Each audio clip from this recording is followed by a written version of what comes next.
Wow, it's beautiful. I love it, but not for me.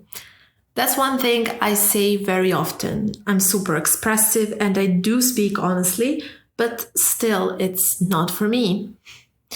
In business world, this just means I'm not a target group and someone else will both love it and use it.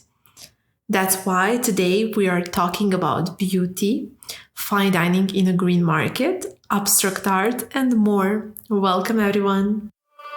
Welcome to the space where it's all about experiences. Everything is an experience. My name is Marina, and I am fascinated by human contact and dialogue, spoken and unspoken. I believe in loving strangers, beauty and ease in everyday life, and originality of every moment. Join me on this journey of mystery behind experiences. Let's go! Today we'll talk about different intensity of getting your message to the world. In other words, different ways of sharing your values. For example, it could be very stubbornly, super clear and exaggerated in a way. It's when you see those businesses which have super unique, often strange concepts, like hotels with giraffes or alpacas living freely around. Or recently, I saw one pet groomer who dyes dogs' hair completely in many, many different bright colors. I'm not talking about different tastes here just yet, but the point is there is a strong, unique selling point in their business language. In contrary, another way of spreading your idea is in a subtle, chill, but it is still confident way. And example for that would be many hotels which don't necessarily draw attention, at least in a trendy way, but are very recognized and valued, or that neighborhood hair salon which always makes a really great coffee and plays similar music every time you come. So here the point is there is nothing pretentious in their concept. They are not so loudly unique, sort of saying. But these types of businesses make an atmosphere which makes you want to come back. And disclaimer at the very beginning, there is no better or worse as long as it is your way, meaning it's natural to you, feels authentic to you. You're not forcing it because someone told you it should be done a certain way. That's also why I'm talking about this, because when I say, and I say that a lot, you should have unique concept and specific identity. I don't mean you should do this or that specifically. Remember, you can have unique concept and specific identity in unpretentious, kind of ordinary, simple, modest way, or be groundbreaking and disruptive, innovative. Just find a way that suits you. That's when you hear we're all unique. And we are.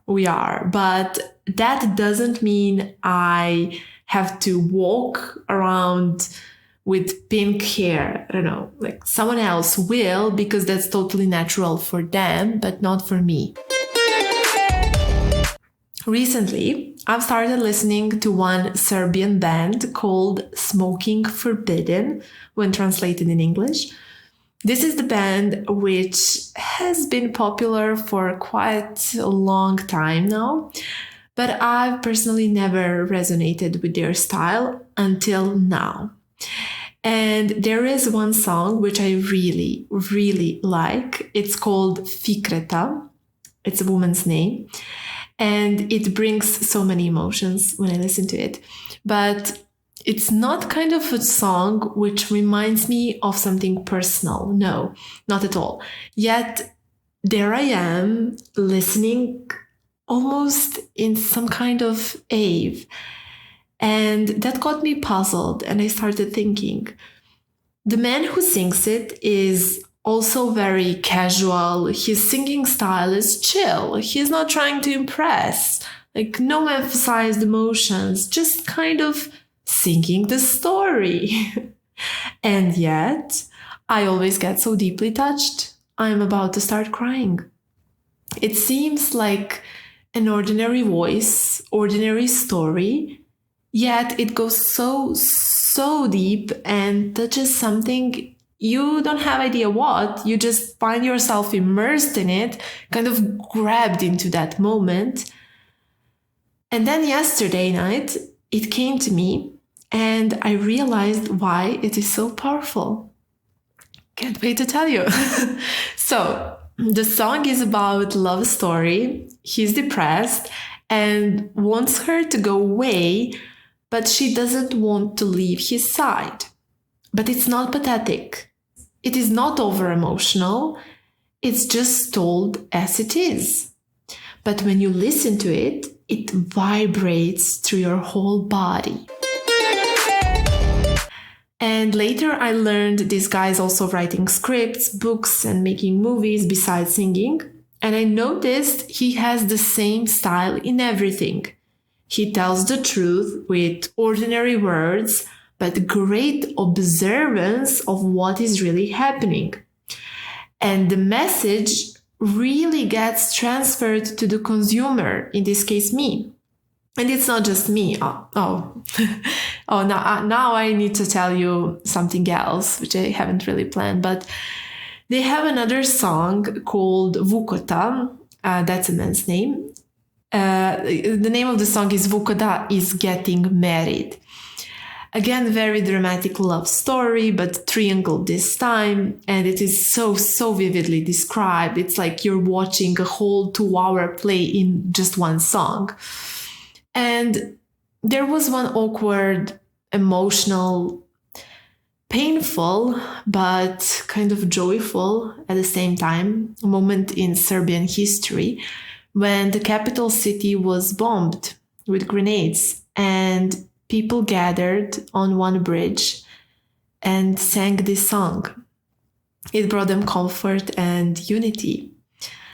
I mean, I appreciate many kinds of music, but not every band could do that. And this is not even my favorite band, so I'm not biased here. There are many singers whose emotions you feel very intensively the moment they open their mouth. It's kind of impossible to miss it. For example, many people love Adele. She's fabulous in this. I like this kind of performance too, but there are some people who don't. And it's usually because of the same reason. It's kind of too much for them, maybe even pathetic. I don't know. They will agree on the quality, but will not necessarily enjoy listening to it. And as I said, both ways are great. But when is it wrong? It's wrong when it's not authentic. I cannot imagine this guy singing with thrillers and showing more emotions. But don't get me wrong, he's very energetic and super involved in the lyrics during his live performance, for example.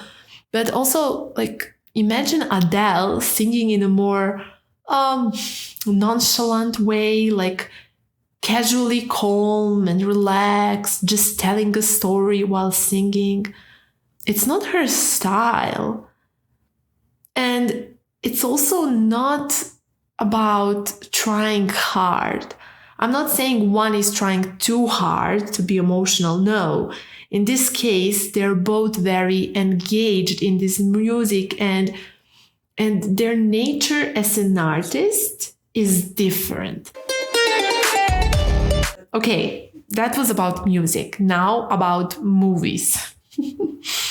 I love these kinds of insights when they come from completely different areas and you can use them in business.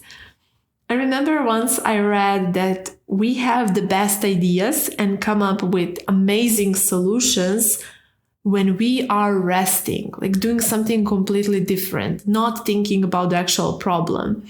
It's like muscles They don't grow during the exercise, but afterwards when you're resting, huh?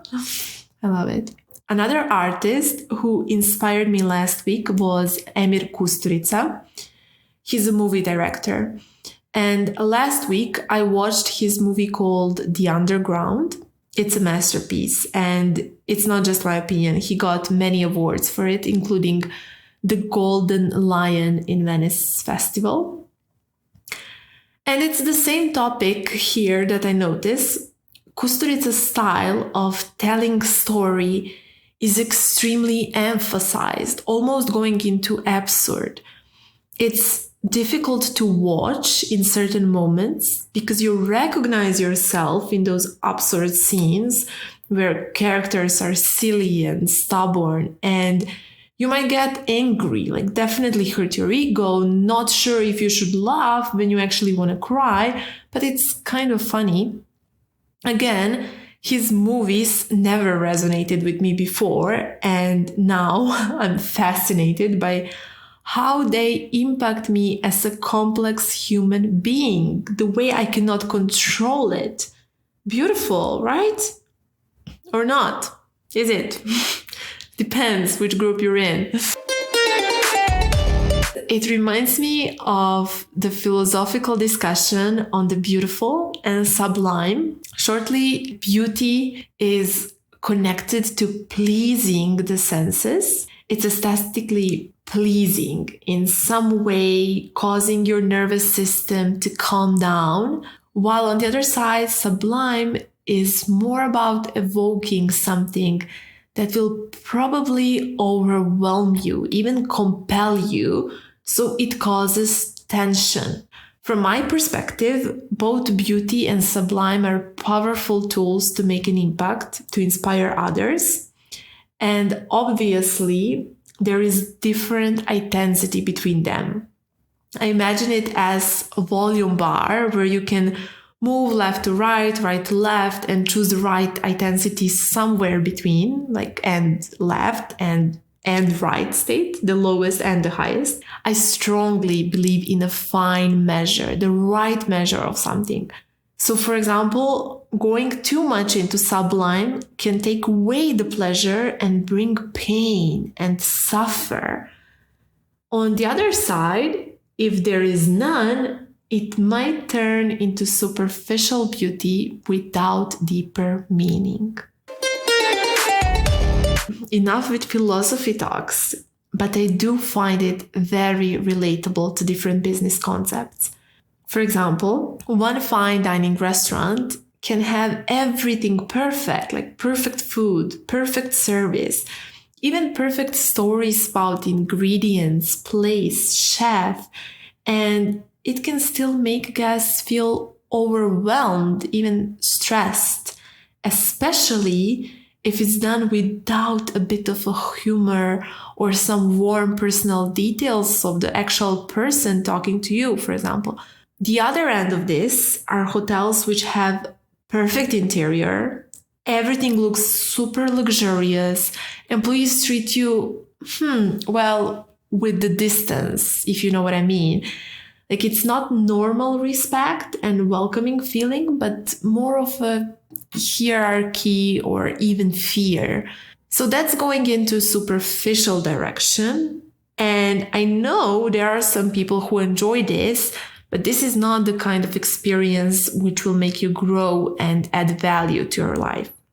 In contrary, I do have some amazing, stunning, fun examples of finding that right measure just in between. So the first one is fine dining / street food concept located in the Green Market in the capital of Serbia. It is modernized granny kitchen concept. They change menu 4 times a year according to season, and they source food directly from that market. They believe, I quote, high quality food prepared with lots of detail, passion, and love should not be reserved for fancy places. Green Market is a place where everyone are welcome, end quote. And I couldn't agree more. To me, This is just beautifully inspiring.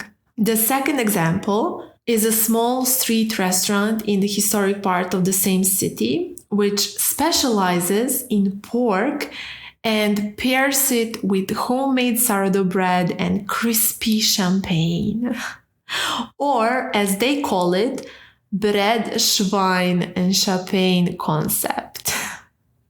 It's simple, charming, ultra high quality of food and service, and everything in the local fits the concept. It's beautiful. And if you take a look in online reviews on Google or TripAdvisor, it's not just me, people are in love. It's not normal comments you'll find. People describe what kinds of restaurants they've been before and why this one is so different and worth visiting. And when you see 20, 30 comments like that, it's absolutely the best marketing one can have. So why am I so amazed by these examples? It's because exquisite experience can be anywhere and it can be done in many, many different ways. It's not reserved for special places or special clientele or only certain ways of doing it. It's not just about the quality of product or service anymore. It's much more than that. And listen, experience cannot be produced like a product. For example, when money is not a problem, owners will hire the best architects, chefs, buy the most expensive decor, even train their team and whatever, but that will not create experience. It's all part of it, that's true, but it's not enough. Experience is the story, it's the recipe, it's the joint efforts of everything combined, including guests who will feel or not feel it. You cannot force good experience. This reminds me of one of mine. It's not business related, but still tells a lot. Last Sunday, I was in church and they recently formed a choir. And there was one woman leading the team of 5 more people. She was wonderful, really. She had a clear and powerful voice.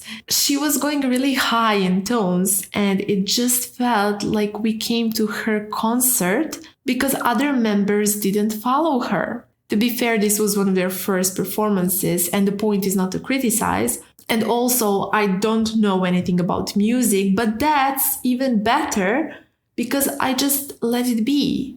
Either I enjoy it or not enjoy it. I don't need to know why. So the point is, there is always a context. Not every beauty fits every context. Context, in this case, means what kind of experience we want to create. Is it a concert where strong and leading voice will hype the energy of the crowd? Or is it an Orthodox church where unity in singing is valued? A mix of calm and joyful singing so everyone can feel invited to join without worrying they will ruin something? So when creating an experience, it's important to understand who the user, consumer is. Who are your customers, your guests? You start from your own vision. That's what I talked at the very beginning, like finding the ideas, styles authentic to you, but you have to include the end user at one point and be led by their vision as well. If it's only you who's enjoying it, great for you, but that can't be a business, especially hospitality. Hospitality is including other people, entering that space of contact where you learn about that other person and interact with them. I'm not saying you have to abandon your ideal of beauty. It's not that something is wrong. It's just about finding the right context so your guests are able to enjoy that beauty too. I am very interesting where you personally find beauty. And on the other side, what seems like too much, so you're not able to enjoy it. It would be so fun to hear your examples, and you can write me in the comments, maybe recommend me some great experiences and tell me why. I am excited to read about your ways of looking at this topic. Okay, that's it for this episode. Thank you for listening and see you in the next one. And as I said last time, good or bad, happy or sad, love you all. Thank you for listening. If you need help in making remarkable experiences in your business, schedule a discovery call. I'm always excited to talk more about this. In the meanwhile, as French say, live until you die, my friends. Or ichigo ichie in Japanese, living in the moment. Until the next episode, your host, Marina.